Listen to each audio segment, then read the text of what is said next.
और जो दीदी नई जनरेशन है, जो नए आने वाली जो यूथ है, जो अलग अलग तरीक़ों में जा रही है, जैसे आपने देखा है कि बॉलीवुड हो गया, इन जगहों पर जाके और भक्ति को लाइन तो बिल्कुल ही छोड़ दी है आज की जनरेशन है, उनके लिए क्या कहना चाहेंगे आप? जो जहाँ हैं, जो जिसमें जिनकी रुचि है वो करें, लेकिन हमारी जो हम लोग ऋषि परंपरा से, ऋषि कुल से हैं, हम लोग ऋषि के संतान हैं, उसको ना भूलें।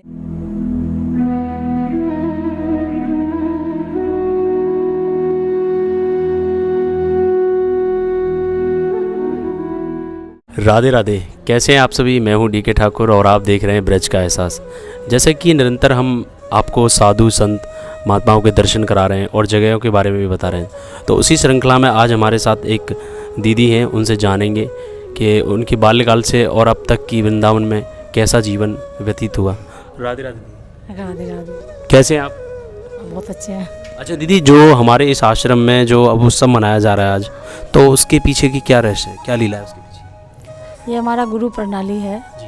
इसमें 64 महंत का सेवा किया जाता है। वही 64 महंत भोग का आचार्यों का आवाहन होता है, तो वही सेवा चल रही है। बड़े महाराज जी की पुण्यतिथि है। अच्छा दीदी, जैसे आपका बाल्यकाल से यहीं जीवन, मतलब यहीं जन्म हुआ था या कहीं और बाहर से? आप? हमारा शरीर मिथिला का है। मिथिला। जी। तो वृंदावन आगमन कैसे हुआ? किशोरी जी की कृपा हो गई, गुरु भगवान की कृपा हुई, वृंदावन घूमने आए। तो कुछ संतों ने कहा कि नहीं, गुरु जी का ऐसा सेवा नहीं कर सकते हैं, जब तक आप विरक्त वेश में नहीं आएंगी तब तक आप गुरु जी का खुल के सेवा नहीं कर सकते। तो श्री जी की कृपा ही हुई, संत भगवान की कृपा, विरक्त वेश में आ गए हम। ऐसा होता है कि जैसे हम लोग नई जनरेशन को देखते हैं कि कोई डॉक्टर बनता है, कोई इंजीनियर बनता है, कुछ और बनता है, तो आपकी ये विचार कैसे आया कि मुझे इस लाइन में जाना है? जब हम यहाँ पहली बार घूमने आए थे ना, 18 दिन के टूर पे, तो उसके बाद एहसास हुआ हमको कि संसार में कुछ रखा नहीं है और यहीं जीवन यापन करना चाहिए। पहले मेरा भी सपना था बैंक में नौकरी करने का, लेकिन उसके बाद यहाँ आके चेंजिंग आ गया, माइंड डाइवर्ट हो गया, किशोरी जी अपने शरण में ले लिए उनको। तो कितनी अवस्था रही होगी जब आपने वृंदावन आने यहाँ पे आए थे? हम 17 साल की उम्र में यहाँ आए थे। उसके बाद यहीं के यहीं होके रह गए और यहाँ से कभी वापस नहीं गए? वापस बाहर आना जाना होता है गुरुजी के इच्छा से, आज्ञा से, उस अन्यथा कहीं नहीं। अच्छा दीदी, जैसे कि वृंदावन में रहना आसान बात नहीं है, हर किसी को पता है, क्योंकि यहाँ वास करने के लिए बहुत कठिनाई आती है और इस मार्ग में भी जब हम करते हैं तो बहुत समस्याएं आती है, लोग तरह तरह की बातें करते हैं। और एक नारी के रूप में जब नारी इस लाइन में आए तो उसके लिए तो 17 बातें रहीं, तो आपकी लाइन में भी कुछ ऐसी परिस्थिति रही है? परिस्थिति तो रही ऐसी, लेकिन उससे ज़्यादा किशोरी जी का सपोर्ट बहुत रहा। वो जैसे अपने आंचल में, गोद में ही हमको हमेशा रखी रहीं। जितना दूसरों के द्वारा हम प्रताड़ित हुए, उससे कहीं ज़्यादा संतों के आश्रय मिला और संतों से बहुत प्रेम प्यार मिला। तो जैसे कि मैंने यहाँ पर देखा है कि बहुत लोग आते हैं, वृंदावन वास करते हैं, कुछ दिन रहते हैं और चले जाते हैं, ऐसा नसीब नहीं होता किसी का। और आप 17 साल की उम्र में आए, तो कोई यहाँ पे ऐसा कोई चमत्कार हुआ है आपके साथ कि जब आपके पास ऐसा हुआ हो और आपको लगा हो कि हाँ, कि मुझे प्रभु की प्राप्ति हो गई? हमारे गुरुजी साक्षात, सभी के गुरुजी संत रूप में जो भी हैं वो सब ठाकुर जी के ही रूप हैं। इसलिए जब तक महाराज जी हैं तो हमेशा एहसास बना ही रहता है कि जुगल सरकार हमारे हैं ही, यहाँ हमारे साथ ही हैं, बस। और जो दीदी नई जनरेशन है, जो नए आने वाली जो यूथ है, जो अलग अलग तरीक़ों में जा रही है, जैसे आपने देखा है कि बॉलीवुड हो गया, इन जगहों पर जाके और भक्ति को लाइन तो बिल्कुल ही छोड़ दी है आज की जनरेशन है, उनके लिए क्या कहना चाहेंगे आप? जो जहाँ हैं, जो जिसमें जिनकी रुचि है वो करें, लेकिन हमारी जो हम लोग ऋषि परंपरा से, ऋषि कुल से हैं, हम लोग ऋषि के संतान हैं, उसको ना भूलें। हमारे जननी जो हैं राधा कृष्ण ही हैं। जो बाकी किसी भी देवी देवता में जिनका अटूट जिसमें विश्वास है, उसको उसमें वो उस पे भी ध्यान रखें।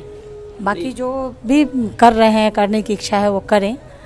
और अच्छा, एक चीज़ हमें बताइए कि जैसे कि आजकल यूथ है जो हमारी, इस कल्चर को देखते हुए बहुत ज़्यादा बदल गई है। हमारी जो बाहर की, जैसे विदेशी हो गए, हमारे वृंदावन में आके हमारी संस्कृति को अपना रहे हैं, उसके बारे में क्या करें? और हमारी संस्कृति के जो लोग हैं, हमारे धर्म के जो लोग हैं, वो उनकी संस्कृति को अपना रहे हैं, ऐसा क्यों? जो वृंदावन से जुड़े हुए हैं तो खासकर 90% आदमी के लिए ऐसा तो शब्द कहा ही नहीं जाएगा। और जो बिल्कुल वंचित हो गए हैं, जो बाहर जा कर के वहाँ वाह कर रहे हैं तो उसके लिए वो अपना कल्चर अपना लिए, और जो विदेशी यहाँ आकर के हमारी कल्चर को अपनाए, संस्कृति को अपनाए, उसको हवा दी, बढ़ावा दी, तो इस रंग में रंग गए।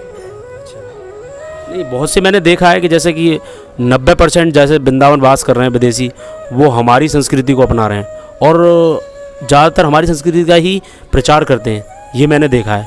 तो हमारी संस्कृति के जो लोग हैं वो काफ़ी हद तक इस चीज़ से भटक गए हैं, तो उन पे लाइन पे लाने के लिए आप क्या कहेंगे, क्या उपदेश देंगे उनको? बस भगवत नाम का आश्रय लें। हमने तो गुरु जी से यही सीखा समझा संतों के द्वारा कि नाम को पकड़े रहें, तो उन्हीं से सब कल्याण हो जाएगा। अच्छा दीदी, जो आपने मस्तक पर जो तिलक लगाया हुआ है, इसका महत्व क्या है?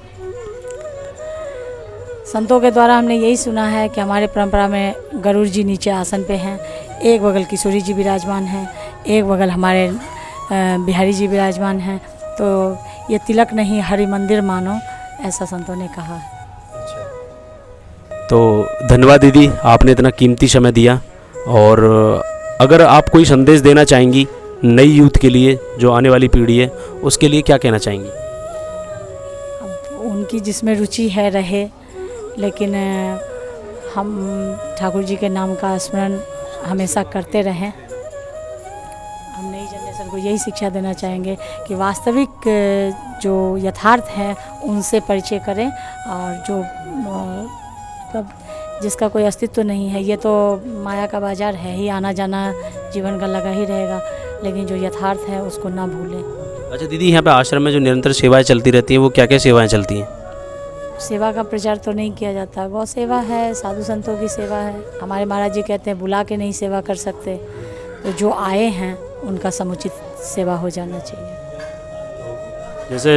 जैसे हमारे ब्रज में उत्सव मनते हैं, तो वो हमारे इस आश्रम में भी कोई उत्सव मनाया जाता है साल भर में? हमारे आश्रम में छोटे छोटे उत्सव, तो पूरे उत्सव मनाए जाते हैं, लेकिन छोटी छोटी टुकड़ों में। हम बहुत बड़ा उत्सव विशाल स्तर में नहीं कर पाते हैं। धन्यवाद, राधे राधे। राधे राधे। तो अब तक रही हमारे साथ गोपी कृष्ण दास जी, जो दीदी, जो कि इन्होंने 17 साल की उम्र में वृंदावन वास कर लिया था, और एक दिन घूमने आई यहाँ पे मिथिला से, जो कि यहाँ पे आने के बाद उन्होंने कुछ नहीं देखा और यहीं की रह गई।